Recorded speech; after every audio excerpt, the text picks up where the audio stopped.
இல்லை வேண்டாம் நம்ம கொஞ்ச நாள் பார்த்துட்டு போவோம் அப்படிங்கிற மாதிரி அப்படியெல்லாம் எந்த இன்ஸ்ட்ரக்ஷனும் இல்லைங்க. நான் வந்து தொடர்ந்து 6 ஆண்டு காலம் குழந்தைகளோட பார்க்காம அரசியல் களத்தில் நின்றுருந்தேன். என் பிள்ளைகள் என்னோடவே இல்லை.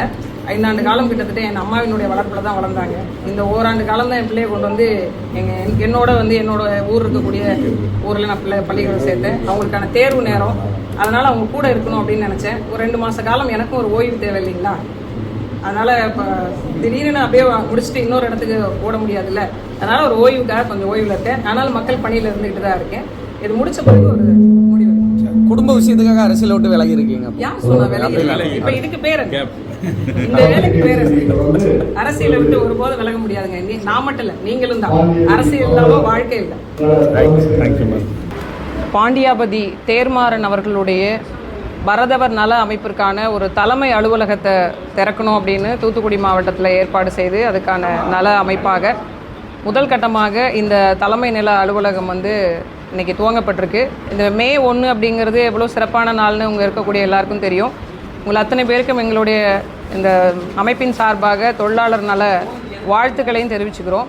மே 1க்கும் எங்கள் பாட்டன் பெரும்பாட்டன் சிங்காரவேலர் அவர்களுக்கும் ஒரு நாளில் இந்த தலைமை நிலைய அலுவலகத்தை திறக்கிறதுல நாங்கள் பெரும் மகிழ்ச்சியும் உவகையும் கொள்கிறோம். ஏன்னா வரலாற்றை தேடி திரிகின்ற ஒரு கூட்டமாக பரதவ மக்கள் மாறி போயிருக்கிறோம். வரலாற்றை தெரிந்து கொள்ளாத இனம் வாழாது என்கிற சொல்வது போல வரலாற்றை தேடி ஓடிய கூட்டமாக இன்றைக்கி பாண்டிய மன்னர்களுடைய கடைசி வாரிசாக இருக்கக்கூடிய கடலோடி மக்கள் பரதவ மக்கள் அப்படிங்கிறதுக்கான ஆகப்பெரும் ஆதாரமாக எங்களுடைய மன்னர் பெரும்பாட்டனார் பாண்டியாபதி தேர்மாறன் அவர்கள் இருந்திருக்கிறாங்க. அவர்களுடைய இந்திய சுதந்திர போராட்ட வீரர் அப்படின்னு பறைசாற்றப்பட வேண்டிய ஒரு மனிதர் இன்றைக்கு மறைக்கப்பட்ட வரலாறாக, மறைக்கப்பட்ட வாழ்வியல் மன்னனாக இருக்கிறது பெரிய ஒரு வருத்தத்தை அளிக்குது. அதே போன்று நாகப்பட்டினத்தை கொண்ட வர்ணகுலகாத்தான் என்கக்கூடிய இந்திய சுதந்திரத்துக்கான முதல் அடித்தளத்தை வித்திட்ட மன்னருடைய வரலாறும் மறைக்கப்பட்டிருக்கு. கடலோர மக்கள் எங்களுடைய வரலாற்றை தெரிந்து கொண்டு தேடி தேடி எங்களுடைய முன்னோர்களுடைய படைப்பை உருவாக்குறோம். அதுவும் குறிப்பாக இந்த முத்து நகரமான தூத்துக்குடி பரதவர்களுடைய பாண்டியர்களுடைய நிலப்பரப்பாக பெரிதும் இந்த மண் முழுக்க, இந்த தென்னகம் முழுக்க ஆளப்பட்ட எங்களுடைய மக்களுடைய வாழ்க்கை வரலாறு சுருங்கிட்டுது. அதை தொடர்ந்து இந்த மக்களுக்கு நாங்கள் தெரியப்படுத்த வேண்டும் என்ற முகத்தான் இந்த பாண்டியாபதியினுடைய தலைமை ஒரு குழுவாக உருவாக்கப்பட்டு அது அமைப்பாக மாறி இன்றைக்கி ஒரு பரதவருக்கான ஒரு தலைமை மையமாக தூத்துக்குடி மாநகரில் இன்றைக்கி துவங்கியிருக்கிறோம். மே 1 தொழிலாளர் தினம். உழைப்பிற்கென்றே பெயர் பெற்ற மக்கள் கடலோடி மக்கள் பரதவ மக்கள். அந்த நாளான இன்றைக்கி இந்த தலைமை நிலையத்தை திறக்கிறதுல எங்கள் மக்கள் இந்த இடத்துக்கு வந்து பார்க்கும்போது நாங்கள் எவ்வளோ பெரிய வரலாற்று சிறப்பு மிக்க தொல்குடிகள் அப்படின்னு தெரிந்து கொள்ளவும் தங்களுடைய வரலாற்றை தேடுகின்ற இனத்திற்கான ஒரு அடையாள பொருளாக இந்த தலைமை நிலையம் அமையும் என்கிற ஒரு ஆற்றாமையோடு திறந்திருக்கிறோம். உங்கள் எல்லாருக்கும் இந்த நேரத்தில் மிகப்பெரிய ஒரு வேண்டுதலையும் வைக்கிறோம். எங்களுடைய வரலாற்றை கடத்துங்கள், அடுத்தடுத்த தலைமுறைக்கு கொண்டு சேர்க்க வேண்டும் என்ற எங்களுடைய எண்ணத்தை பறைசாற்றுங்க. குறிப்பாக கடலோர மக்களுக்கான பிரச்சனைகள்னு பல ஆண்டு காலமாக நாங்கள் சொல்லிக்கிட்டே இருக்கிறோம். இவ்வளோ பெரிய ஒரு மன்னன், இந்த மண்ணை கட்டி ஆண்ட மன்னன், அவருடைய மணிமண்டபத்தை அமைச்சு கொடுங்கன்னு பல்வேறு கோரிக்கைகள் வச்சுருக்கோம். பரதவர்னா யார் அப்படின்னு இந்த அரசாங்கத்துக்கு இதுவரைக்கும் தெரியலை. எங்களுக்கான சாதி சான்றிதழ் மீனவர் அப்படின்ற சொல்லாடலில் வழங்கப்படுது, பட்டினவர்ன்ற சொல்லாடலில் வழங்கப்படுது. உண்மையிலே பரதவர் அப்படின்ற ஒரு அரசாணை வெளியிடுங்க.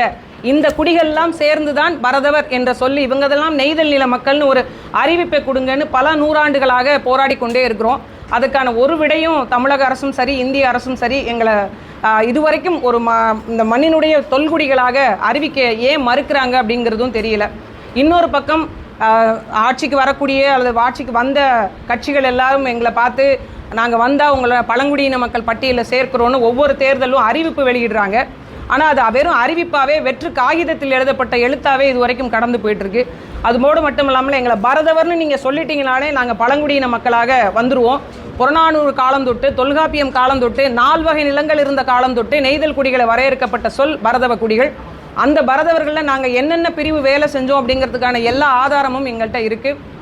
இருந்த போதிலும் இந்த மண்ணில் ஒதுக்கப்பட்ட ஒரு மக்களாக, இந்த மண்ணு முழுமைக்கும் ஆண்ட ஒரு தொல்குடி மக்கள் இன்னைக்கு சொந்த நிலத்துக்கு பட்டா இல்லாத மக்களாக, கடற்கரையோர நிலங்கள் கூட சொந்தம் இல்லாத மக்களாக வாழ்றது ஒரு பெரிய வருத்தத்துக்குரியதாக இருக்கிறதுனால எங்களை நாங்களே புதுப்பித்துக் கொள்வதாக, எங்கள் வரலாற்றை நாங்களே தேடிக்கொள்வதாக, எங்களை கண்டுகொள்ளாத அரசிற்கு நாங்கள் இருக்கிறோம் என்பதை காண்பிப்பதற்காக இந்த மாதிரியான ஒரு நிகழ்வுகளை எடுக்க வேண்டிய கட்டாயத்திற்கு நாங்கள் தள்ளப்பட்டிருக்கோம். அதோடு மட்டும் இல்லாமல் இது ஒரு சிறப்புமையாகவும் நாங்கள் கருதுகிறோம். இந்த நேரத்திலாவது எங்களை பரதவர்கள் அப்படின்னு சொல்லிட்டு அரசாங்கம் அங்கீகரித்து அரசாணை வெளியிடுவதோடு மட்டுமல்லாமல் இந்த தொல்குடி மக்களை பழங்குடியின மக்கள் பட்டியலில் சேர்த்து எங்களுக்கான நலத்திட்டங்களாக இருக்கட்டும், உரிமைகளாக இருக்கட்டும், நிலம் கடல் சார்ந்த உரிமைகளாக இருக்கட்டும் எல்லாம் வழங்கப்படணும் அப்படின்னு இந்த நேரத்தில் சொல்கிறோம். வேறு ஏதாவது கேள்விகள் இருந்தால் நீங்கள் கேட்கலாம். மிக குறிப்பான ஒரு கோரிக்கை, எங்களுடைய பாண்டியாபதி மன்னனுக்கான மணி மண்டபம் இந்த தூத்துக்குடி மண்ணில் அமைக்கப்படணும் அப்படிங்கிறது ஒரு பெரிய கோரிக்கை. அவருடைய அந்த உடல் அடக்கம் செய்யப்பட்ட நினைவிடம் இருக்கிற இடத்த நீங்கள் போய் ஒரு தடவை பாருங்கள்.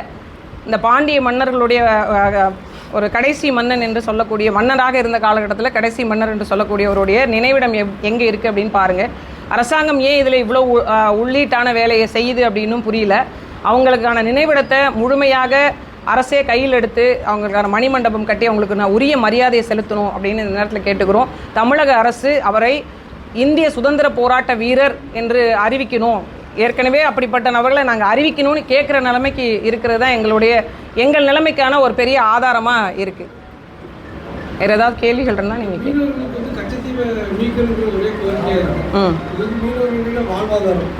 இந்தியா பாகிஸ்தான் பிரச்சனைகள் அந்த ஒப்பந்தத்தை இந்தியா உடனே ரத்து செய்ய தான் சொல்றாங்க.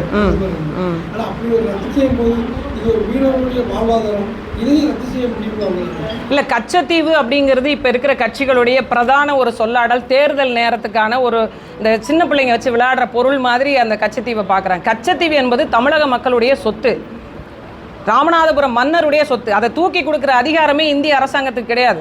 ஒவ்வொரு முறையும் தேர்தல் வரும்போது பாருங்களேன், எல்லா பிரதான கட்சிகளும் சொல்கிற ஒரு காமன் டேர்மாக மாறிடுச்சு கச்சத்தீவு மீட்புங்கிறது. ஏன் கொடுத்தீங்கன்ற கேள்விக்கு இல்லை, யாரை கேட்டு கொடுத்தீங்கிற கேள்விக்கும் விடை இல்லை, யாரோட சொத்தை யார் தூக்கி கொடுக்கறதுன்ற கேள்விக்கும் விடை இல்லை. அப்போ இருக்கும்போது கொடுத்தது தான் ஒரு பக்கமும், இல்லை கொடுத்தது திருப்பி எடுக்கணும்னு ஒரு பக்கமும் இந்த மாதிரியான சொல்லாடல்கள் தான் போயிட்டு இருக்கே தவிர அது எங்களுடைய உரிமை. இந்த மண்ணுடைய எல்லா சினிமா டயலாக்லாம் சொல்லுவாங்களே, ஒரு பிடி மண்ணை கூட இங்கேருந்து அயலான் கொண்டு போனாங்க விட மாட்டேன், இவ்வளோ பெரிய ஒரு தீவை கொண்டு போயிட்டாங்க. இப்போ அந்த தீவு அதிகமாக போனதுனால அந்த பகுதியினுடைய, அதாவது இலங்கையினுடைய கடல் எல்லை அதிகமாகிடுச்சு, தமிழ்நாட்டினுடைய கடல் எல்லை சுருங்கிடுச்சு. இது மட்டும், இந்த மீட்பு மட்டும் இந்த மீனவ மக்களுடைய பிரச்சனையை தீர்க்குமானா அதுவும் இல்லை.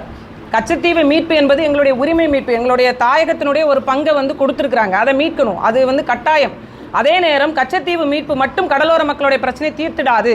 இதை தாண்டி மீன்பிடி முறைமைகளில், கடலோர பங்கீடுகளில் பிரச்சனைகள் இருக்குது. இதை இந்திய அரசாங்கம் ஒரு பொருட்டாவே கருதலை.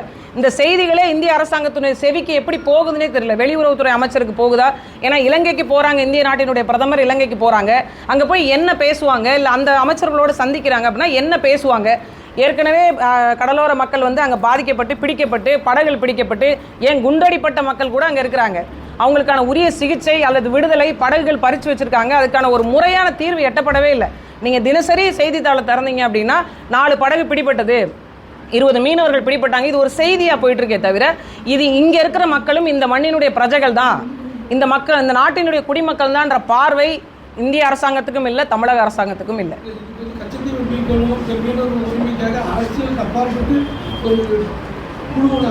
ஒன்றுமே குழுவெல்லாம் அமைக்கவே தேவையில்லைண்ணே. நீங்கள் இந்த குழுக்கள் இது வரைக்கும் தமிழ்நாட்டிலையும் சரி இந்தியாவிலையும் சரி அமைக்கப்பட்ட குழுக்கள் செய்த வேலைகளோட பட்டியலை மட்டும் சொல்லுங்களேன். நீங்கள் ஒன்றுமே செய்ய வேண்டாம். எதற்காக கச்சத்தீவை கொடுத்தீங்க? இல்லை இந்த காரணங்கள் எல்லாம் நம்ம தேடவே தேவையில்லை. ஒரு நாடு, இப்போ நீங்கள் சொன்னீங்கல்ல, பாகிஸ்தானுக்கும் இந்தியாவுக்கும் நடுவில் போட்ட ஒப்பந்தத்தை ரத்து செய்கிற அதிகாரம் மிகுந்த மத்திய அரசு உடனடியாக ஒரு அதிகாரத்தை பிரயோகம் பண்ணி, இல்லைங்க எங்கள் மக்கள் இதனால் பாதிக்கப்படுறாங்க, நான் கச்சத்தீவை மீட்டு இது என் நிலம் கொடுத்தேன், இவ்வளோ நாள் வச்சுருந்துட்டீங்க, போதும் கொடுங்கன்னு திருப்பி எடுக்கிறதுல என்ன பிரச்சனை? இது நட்பு நாடு. நீங்கள் சொன்னால் அவங்களே கொடுத்துட்டு போகிற அளவுக்கு தான் இருக்காங்க. பொருளாதாரத்தையும் சரி எல்லாவற்றிற்கும் நம்பி இருக்கக்கூடிய ஒரு நாடு தான் இலங்கை. அவங்கள்ட்டேருந்து இந்த கச்சத்தீவை மீட்கிறதுல என்ன பிரச்சனை? இது ஒரு அரசியல் தந்திரமாக அந்த நேரத்துக்கான கையாளக்கூடிய ஒரு பொருளாகத்தான் கச்சத்தீவு பார்க்கப்படுதே தவிர இது நிரந்தர தீர்வு எட்டப்படணும், கடலோர மக்களுடைய பிரச்சனை தீர்க்கப்படணும், இது என் மண்ணினுடைய உரிமை, எங்களுக்கான உரிமை மட்டும் இல்லை, தமிழக அரசுக்கான உரிமையும் தான் அந்த நிலம், இது இந்திய அரசு ஒன்றிய அரசுக்கான நிலமும் தான் அந்த நிலம் அப்படிங்கிற பார்வை குறைஞ்சதுனால தான் இதனுடைய விளைவு இப்படியே இருக்கு. வேற எதுவும் கேள்விகள் இருக்கு? இப்போ புதிதாக ஒரு விஷயத்தை கொண்டு வந்திருக்காங்க. கன்னியாகுமரி, சென்னை உள்ளிட்ட பகுதிகளில் கடலில் ஹைட்ரோ கார்பன் எடுக்கிற திட்டம், அதுக்கான ஒப்புதல் வழங்கப்பட்டிருக்கு. இது இந்த பார்வை எப்படி பார்க்கறதுல, நிலத்தில் ஹைட்ரோ கார்பன் எடுக்கிறதே தடை செய்யணும் அப்படின்னு சொல்லிட்டு பல்வேறு போராட்டங்கள் எழுந்துள்ள உங்களுக்கு தெரியும். மீத்தேன் எதிர்ப்பு, ஹைட்ரோ கார்பன் எதிர்ப்புன்னு பல்வேறு விவசாய பெருங்குடி மக்கள், கடலோர மக்கள், ஒருங்கிணைந்த தொழிலாளர்கள்னு நிறைய பேர் போராடி வேண்டான்னு சொல்லிட்டு இருக்கிற இந்த தருவாயில் கடலில் ஹைட்ரோ கார்பன் எடுக்கிற திட்டத்தை கொண்டு வராங்க. அது முன்னாடி சொல்லப்பட்டது மரக்காணத்திலேருந்து நாகப்பட்டினம் வரைக்குமான கடல் பரப்புக்கு ஏற்கனவே ஒப்பந்தம் போடப்பட்டது. அதன் மூலமாக நிலமும் கொடுத்துருந்தாங்க ஓஎன்ஜிசி மற்றும் வேதாந்தா குழுமத்திற்கு. மீண்டும் இப்போ கன்னியாகுமரி சென்னையும் தான் விடுபட்டு இருந்தது. தூத்துக்குடியிலேருந்து தொடங்கி தூத்துக்குடியினுடைய அடுத்த மாவட்டம் திருநெல்வேலி தொடக்கத்திலேருந்து தொடங்கி கன்னியாகுமரி உள்ளிட்டு இந்த பக்கம் சென்னை பழவேற்காடு உள்ளிட்ட பகுதிகளில் மீண்டும் ஹைட்ரோ கார்பன் எடுக்கிற திட்டத்துக்கு அனுமதி வழங்கப்பட்டிருக்கு. இது வன்மையாக கண்டிக்கத்தக்க ஒன்று. கடல் சூழியல் அப்படிங்கிறது பாதுகாக்கப்பட வேண்டிய ஒரு பெட்டகம். பல லட்சக்கணக்கான உயிரினங்கள் வாழக்கூடிய ஒரு பெரிய அமைவிடம், ஒரு புவியினுடைய மிகப்பெரிய ஒரு கோலத்தில் இருக்கக்கூடிய ஒரு மிகப்பெரிய விஷயமாக கடல் இருக்குது. அப்படி ஒரு அனைத்து உயிர்வாழ்னுடைய மையமாக இருக்கக்கூடிய கடலை போயிட்டு நீங்கள் துளையிடுவோம், ஒரு துளை போடுறீங்க, இந்த இடத்துல ஒரு ட்ரில் போடுறீங்கன்னா 5 கிலோமீட்டர் சுற்றளவுக்கு எந்த படகும் வரக்கூடாது, மீன்பிடி வலைகள் மீன் பிடிக்கக்கூடாது அப்படின்னா நீங்கள் சிந்திச்சு பாருங்கள். பழவேற்காடு தொடங்கி கன்னியாகுமரி வரைக்கும் எத்தனை 5 கிலோமீட்டருக்கு எத்தனை குழாய்கள் பதிக்க போகிறாங்க. ஓஎன்ஜிசி நிறுவனம் தரையில் எடுக்கப்பட்ட அளவீட்டுக்கே இவங்களால் அதுக்கான உள்ளீட்டு பொருட்களை வெளியில் எடுக்க முடியாமல் திணறிட்டு இருக்கும்போது கடலில் மீண்டும் ஹைட்ரோ கார்பன் எடுக்கிற திட்டத்தை எப்படி அனுமதிக்கிறாங்க, எப்படி அதுக்கான ஒப்பந்த புள்ளி கோர்றாங்க அப்படின்னு பல்வேறு கேள்விகள் இருக்குது. கடற்கரை மக்களை, அந்த கடலையே நம்பி வாழக்கூடிய கடற்கரை மக்களை எந்த கருத்து கேட்பும் நடத்தாமல் இது போன்ற அனுமதி வழங்குவது ஒரு வல்லாதிக்க நாட்டில் கூட நடக்காது. முதலாளித்துவ நாட்டில் கூட இந்த மாதிரியான ஒரு முறைகள் இருக்காது. ஜனநாயக நாடு என்று சொல்லிக் கொடுக்கக்கூடிய இந்த நாட்டில் இந்த மக்களை எந்தவித கருத்து கேட்புக்கும் உட்படாமல் கடலோர பாதுகாவலர்களாக நிற்கக்கூடிய கடலோடி மக்களை ஒரு பக்கமாக ஒதுக்கி வச்சுட்டு அந்த மக்களுக்கான பாதிப்பை கொஞ்சம் கூட உணராமல் இது போன்ற திட்டங்களுக்கு அனுமதி கொடுப்பது வன்மையாக கண்டிக்கத்தக்கது. இந்த அமைப்பின் மூலமாக நாங்கள் பெரும் கண்டனத்தை தெரிவிக்கிறோம். மீண்டும் இந்த திட்டத்தை நீங்கள் நிறைவேற்றுவீங்கன்னு கடலில் கால் வச்சிங்க அப்படின்னா கடற்கரை மக்களும் கடலில் கால் வைக்க தெரியும். நீங்கள் பயிற்சி எடுத்துக்கிட்டு தான் நீங்கள் கடற்கரைக்கு வரணும். நாங்கள் பிறந்ததுலேருந்தே கடல் தண்ணி உப்பு காற்றையும் சுவாசிச்சினாங்க. எந்த இடத்துல எவ்வளோ ஆழம் இருக்குன்னு நீங்கள் இன்ஜினியரை கூட்டு வந்து அளவிடணும். ஜிபிஎஸ் கருவி எக்கோ சவுண்ட்லாம் கொண்டு வரணும். எங்களுக்கு தெரியும் எந்த இடத்துல பார் இருக்குது, எந்த இடத்துல பாசி இருக்கும், எந்த இடத்துல வலை போட முடியும், எந்த இடத்துல வலை போட முடியாது, எந்த இடத்துல எவ்வளோ ஆழம் இருக்குது, எந்த காற்றுல எந்த படகு நிற்கும்னு எங்களுக்கு நல்லாவே தெரியும். நீங்கள் சேது சமுத்திர கப்பல் கால்வாய் திட்டம்னு ஒன்று கொண்டு வந்தீங்க. ஆரம்பத்துலேருந்தே ஒரு சாமானிய கடலோடி சொன்னால் இந்த திட்டம் பேர் ஒரு ஃபெயிலியர் ப்ராஜெக்ட்டுன்னு 1200 கோடிக்கு மேலே காசை அநியாயமாக மக்களுடைய வரிப்பணத்தை கடலில் கொட்டி பிறகு சொன்னீங்க ஃபெயிலியர் ப்ராஜெக்ட்னு. இப்போ நாங்களும் சொல்கிறோம் ஹைட்ரோ கார்பன் திட்டம் இட்ஸ் ஃபெயிலியர் ப்ராஜெக்ட் கடலில் எடுக்கிறது. மீண்டும் இது போன்ற ஒரு அபாயகரமான கடல் சூழியலுக்கு ஆபத்தை விளைவிக்கின்ற, கடலோடி மக்களுக்கு ஆபத்தை விளைவிக்கின்ற திட்டங்கள் உடனடியாக நிறுத்தப்படணும், கைவிடப்படணும்னு இந்திய அரசுக்கு நாங்கள் இந்த சங்கத்தின் வாயிலாக, அமைப்பின் வாயிலாக கோரிக்கை வைக்கிறோம்.